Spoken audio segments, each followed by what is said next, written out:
ఎల్లుండి కర్నూలు జిల్లాలో సీఎం చంద్రబాబు పర్యటించనున్నారు. మంత్రాలయం మండలంలోని మాధవరంలో కూటమి ప్రభుత్వ 2 ఏళ్ల పాలనపై, స్థానిక సంస్థల ఎన్నికలపై టీడీపీ నేతలకు దిశానిర్దేశం చేయనున్నారు. ఆ తర్వాత భారీ బహిరంగ సభలో ప్రసంగిస్తారు చంద్రబాబు నాయుడు. ఈ నేపథ్యంలో హెలీప్యాడ్ను, సభా ప్రాంగణంను TDP incharge Raghavendra Reddy, Adoni sub collector Sivanarayana Sharma, MRO Ramadevi పరిశీలించారు. ఎల్లుండి కర్నూలు జిల్లాలో సీఎం చంద్రబాబు నాయుడు పర్యటించనున్నారు. మరిన్ని వివరాలు శివరాజ్ అందిస్తారు.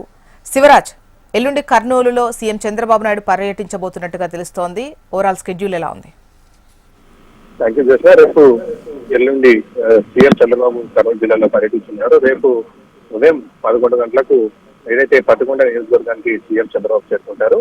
ఏదైతే దేశంలోని మొట్టమొదటి ప్రైవేట్ గోల్డ్ మైనింగ్ ప్రాజెక్ట్ లో సీఎం చంద్రబాబు సందర్శించిన అనంతరం పట్టుకొండలోని జొన్నగిరిలో ఏర్పాటు చేసిన బహిరంగ సభలో పాల్గొంటారు. అక్కడ రాత్రి స్టే చేసి ఉదయం మంత్రాలయంలోని మాధవరానికి చేరుకుంటారు సీఎం చంద్రబాబు నాయుడు.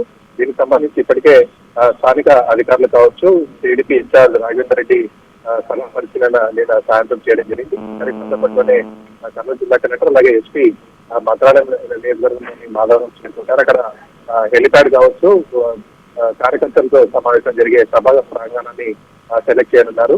ఏదైతే కూటమి ప్రభుత్వం 2 సంవత్సరాలు పూర్తి చేసుకున్న సందర్భంగా ముఖ్యమంత్రి చంద్రబాబు నాయుడు వివిధ నియోజకవర్గాల్లో పర్యటించి కార్యకర్తలతో ముఖాముఖి నిర్వహించి 2 ఏళ్లలో ఏదైతే రాష్ట్ర ప్రభుత్వం ప్రజలకు అందించిన సంక్షేమ పథకాలు కావచ్చు, చేస్తున్న అభివృద్ధిని కార్యకర్తలకు దిశానిర్దేశం చేసి ప్రజల్లోకి ఏ విధంగా వెళ్ళాలి, ముఖ్యంగా ప్రభుత్వం అమలు చేస్తున్న సంక్షేమ పథకాలను ప్రజల్లోకి తీసుకెళ్లాలని ఇప్పటికే చంద్రబాబు నాయుడు పార్టీ కార్యకర్తలు కావచ్చు, మిగతా నాయకులను దిశానిర్దేశం చేయడం జరిగింది. రేపు పట్టుకొండలో సీఎం చంద్రబాబు పర్యటిస్తారు. ఎల్లుండి మంత్రాలయంలో పర్యటిస్తున్నారు. దీనికి సంబంధించి ఇప్పటికే జిల్లా యంత్రాంగం చంద్రబాబుకు సంబంధించిన పర్యటనకు సంబంధించిన పూర్తి ఏర్పాట్లు చేయడం జరిగింది.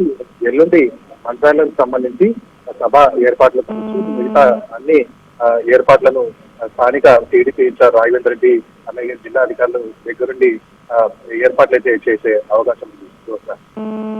శివరాజ్.